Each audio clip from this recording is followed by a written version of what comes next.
Hello guys and welcome back. இன்றைக்கி இந்த வீடியோவில் நம்ம ionic எப்படி உங்கள் விண்டோஸ் 11 பிசியில் இன்ஸ்டால் பண்ணுறதுன்னு பார்க்க போகிறோம். ஸோ ஃபஸ்ட்டு இன்ஸ்டால் பண்ணுறது nodejs. ஸோ அஃபிஷியல் சைட்டுக்குள்ளே போய்க்கிறேன். கீழே லிங்க் டிஸ்கிரிப்ஷனில் உங்களுக்கு இருக்கும். ஸோ விண்டோஸ் 64 பிட்டை நான் கிளிக் பண்ணிக்கிறேன். ஸோ உங்கள் வெர்ஷனுக்கு ஏற்ற மாதிரி நீங்கள் கிளிக் பண்ணிக்கலாம். இப்போ அதை நம்ம இன்ஸ்டால் பண்ணிடலாம். ஸோ வர எல்லாத்தையுமே நெக்ஸ்ட் அக்செப்ட் பண்ணிக்கோங்க, டேர்ம்ஸ் அண்ட் கண்டிஷன்ஸ். ஸோ இந்த இடத்துல பார்த்தீங்கன்னா இந்த பாத்தை வந்து நான் காப்பி பண்ணிக்கிறேன். இன்கேஸ் என்விரான்மெண்ட்டில் செட்டப் பண்ண வேண்டிய அவசியம் இருந்ததுன்னா பண்ணிக்கிறதுக்கு ஆட்டோமேட்டிக்ன்ற ஆப்ஷனை கிளிக் பண்ணிக்கோங்க. நமக்கு தேவைப்படுற எல்லாமே இன்ஸ்டால் ஆகிடும். ஸோ இது இன்ஸ்டால் ஆகிற வரைக்கும் இப்போது வெயிட் பண்ணலாம். ஓகே, ஃபினிஷ் கொடுத்துக்கோங்க. இப்போ பார்த்தீங்கன்னா கம்ப்ளீட்டாக nodejs இன்ஸ்டால் ஆகிடுச்சு. அடுத்து என்ன பண்ணணும்னு பார்த்தீங்கன்னா என்விரான்மெண்ட்டில் உங்கள் செட்டப் இந்த nodejs இன்ஸ்டால் பண்ணணும். ஸோ அதுக்கு பார்த்தீங்கன்னா Ctrl+M கொடுத்துக்கோங்க. அதில் சிஸ்டம்ன்ற ஆப்ஷன் கிளிக் பண்ணி அட்வான்ஸ் சிஸ்டம் செட்டிங்ஸ்குள்ளே போனீங்கன்னா என்விரான்மெண்ட் வரும். அதில் நீங்கள் சிஸ்டம் வேரியபிள் ஆப்ஷனை கிளிக் பண்ணி பாத்துக்குள்ளே போய் எடிட்ன்ற ஆப்ஷனை கிளிக் பண்ணிக்கோங்க. ஸோ ஸ்க்ரோல் அப் பண்ணி கீழே பாருங்கள் nodejs அந்த பாத்து இல்லாட்டி நீங்கள் எந்த லொக்கேஷனில் இருக்கோ அதை ஆட் பண்ணுற மாதிரி இருக்கும். ஆட் பண்ணி ஓகே பண்ணிவிட்டு ரீஸ்டார்ட் பண்ணிவிட்டு இந்த கமெண்ட்ஸை நீங்கள் இன்ஸ்டால் பண்ணுங்கள். சப்போஸ் சில பேருக்கு வரலாம், சில பேருக்கு வராமல் போகலாம். ரீஸ்டார்ட் பண்ணி பண்ணுறது நல்லது. இப்போது நம்ம பவர் ஷெல் ஓப்பன் பண்ணிக்கலாம், ரன் ஆஸ் அட்மினிஸ்ட்ரேட்டர்.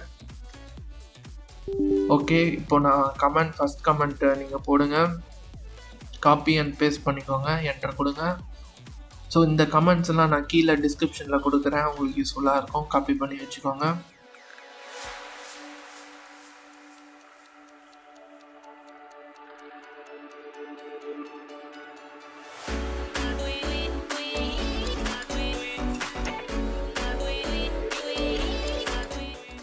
ரெண்டாவது கமெண்ட்டை காப்பி பண்ணி பேஸ்ட் பண்ணிக்கோங்க.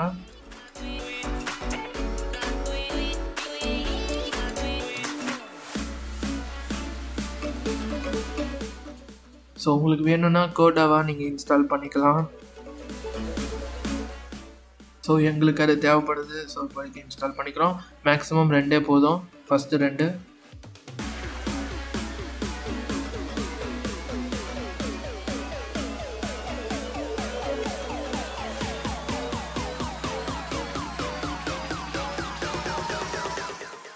ஓகே, எல்லாம் முடிஞ்சிருச்சு. இப்போ நம்ம வந்து ionic போய் என்னென்ன தேவையானதெல்லாம் இன்ஸ்டால் பண்ணிட்டோமான்னு வெரிஃபை பண்ணிக்கலாம். ionic இன்ஸ்டால் இதோட கமெண்ட்டுமே இதோட லிங்க்குமே நான் கீழே டிஸ்கிரிப்ஷன் தரேன். ஸோ நம்மக்கிட்ட இருந்த ஸ்டெப்ஸ் தான் ஆக்சுவலாக இருக்குது. என்விரான்மெண்ட் என்னென்ன தேவையோ அதை நம்ம முன்னாடியே பண்ணி முடிச்சிட்டோம். இப்போ நம்ம வெரிஃபை பண்ணிக்கலாம். நோடு அதோட வெர்ஷன் செக் பண்ணிக்கலாம். ஸோ ஃபஸ்ட்டு நான் நோடு வெர்ஷன் எடுத்துக்கிறேன். ஓகே, நோடு வெர்ஷன் 16.15 வந்திருக்கு. ஸோ npm வெர்ஷனும் செக் பண்ணிக்கலாம். ஓகே, 8.5.5. ஓகே, எல்லாமே இன்ஸ்டால் ஆகிடுச்சு. இப்போ நம்மளால் ionic நம்ம சிஸ்டமில் ரெடியாக இருக்குது. இந்த கமெண்ட்ஸ் எல்லாமே உங்களுக்கு டிஸ்கிரிப்ஷனில் இருக்கும். ionic ஸ்டார்ட்ன்ற ஃபஸ்ட் கமெண்ட் எடுத்துக்கிறேன். அதுக்கப்புறம் பார்த்தீங்கன்னா கமாண்ட் ப்ராம்பில் போடுறேன். இது ஒன்றும் பவர் ஷெல் கிடையாது. ஸோ கமாண்ட் ப்ராம்பை அட்மினிஸ்ட்ரேட்டர் ரன் பண்ணி இந்த இதை பேஸ்ட் பண்ணுறேன்.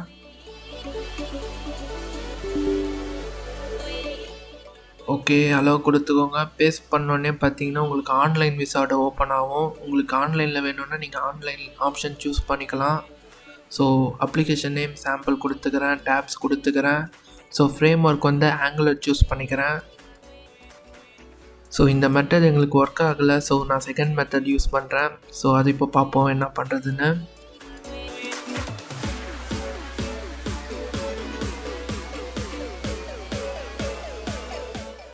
ionic ஸ்டார்ட்ன்ற கமெண்ட்டை திருப்பி காப்பி பண்ணிக்கிறேன். ஸோ blank அப்ளிகேஷன் வேணுங்கிறதுனால blankன்ற ஆப்ஷன் நான் சூஸ் பண்ணிக்கிறேன். அப்புறம் என்ட்ரு கொடுத்தோன்னு பார்த்தீங்கன்னா நமக்கு ஃப்ரேம் ஒர்க் சூஸ் பண்ண சொல்லும். இது எல்லாமே பார்த்தீங்கன்னா கமெண்ட் ப்ராம்ப்ட்லேயே நடக்கும். ஆங்குலர் நான் சூஸ் பண்ணிக்கிறேன். இப்போ என்ன மாதிரி அப்ளிகேஷன் வேணுன்ற 1 செகண்ட் blankன்ற ஆப்ஷன் நான் சூஸ் பண்ணிக்கிறேன். ஸோ இப்போ பார்த்தீங்கன்னா உங்கள் சிஸ்டம் கான்ஃபிகரேஷன் இன்டர்நெட் ஸ்பீடை பொறுத்த வரைக்கும் இந்த அப்ளிகேஷன் க்ரியேட் ஆகிறதுக்கு டைம் ஆகும். ஸோ எனக்கு பார்த்தீங்கன்னா 10 நிமிஷம் ஆச்சு.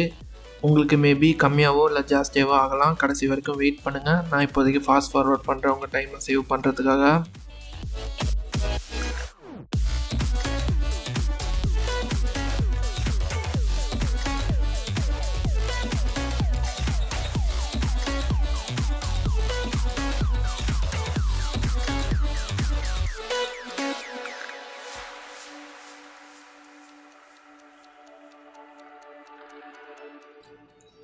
கிரியேட் அக்கௌண்ட்டுன்னு கேட்குது. அயானிக் வேணான்னு நான் சூஸ் பண்ணிக்கிறேன்.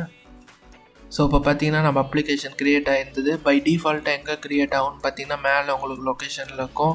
எந்த Windows/30 System32/blankன்ற ஃபோல்டருக்குள்ளே இருக்குது.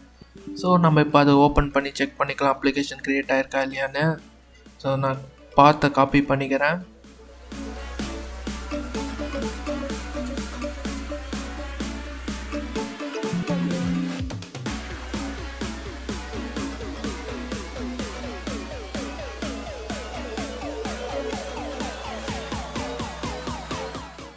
இப்போ பார்த்தீங்கன்னா விஷுவல் ஸ்டுடியோ கோடில் நம்ம அப்ளிகேஷனை ஓப்பன் பண்ணிடலாம். ஓகே, இப்போ பார்த்தீங்கன்னா நம்ம அப்ளிகேஷனை விஷுவல் ஸ்டுடியோ கோடில் ஓப்பன் பண்ணிட்டோம். நமக்கு தேவையான எல்லாமே ஃபைல்ஸுமே இங்கே இருக்குது. ஸோ உங்களுக்கு நீங்கள் இங்கேருந்து டைரெக்டாக உங்களால் கோட் பண்ணிக்க முடியும். ஓகே ஃப்ரெண்ட்ஸ், இன்ஸ்டாலேஷன் பொறுத்த வரைக்கும் அவ்வளோதான். இந்த வீடியோ கண்டிப்பாக உங்களுக்கு ஹெல்ப்ஃபுல்லாக இருக்கும்னு நினைக்கிறேன். இதே மாதிரி இன்னொரு வீடியோவில் வந்து உங்களை பார்க்குறேன். பாய்.